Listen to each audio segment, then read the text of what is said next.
1 million, that's the number of Syrians who have left their country in search of safety elsewhere. The United Nations has confirmed the figure based on reports from field officers monitoring the flow of Syrian refugees across the region. Millions more are thought to be displaced inside Syria's borders. The head of the UN Refugee Agency says Syria is spiraling towards a full-scale disaster.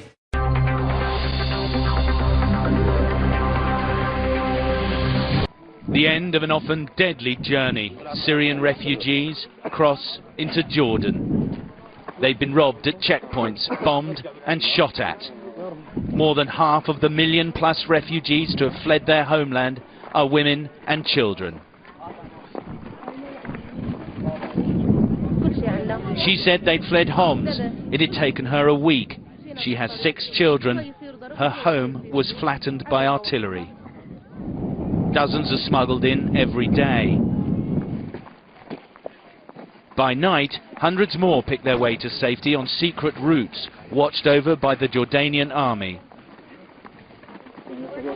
It's 11:30 at night, and there's a queue of people, perhaps a mile, perhaps 2 miles long, at one of 47 different crossing places between Syria and Jordan. And they're heading, for them, into the unknown, but at least they're safe. Juice, biscuits, registration, and then off to their new home. This is it. Zaatari refugee camp. Its population is 152,000 and it's unsustainable. We cannot look at the camp in isolation from the bigger picture. The country is definitely under a lot of pressure because of the demands that have to be met inside the camp. Zaatari grows by the hour. Mohammed arrived a day ago. Her family of 10 share one tent. Her life and home in Homs was destroyed. She says she's got nothing to go back to while Syria's civil war is at a stalemate.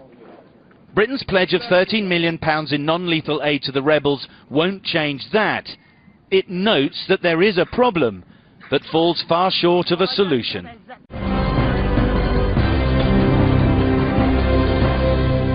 Aid workers have asked for $1 billion to cover expenses, but they say that would only last until June.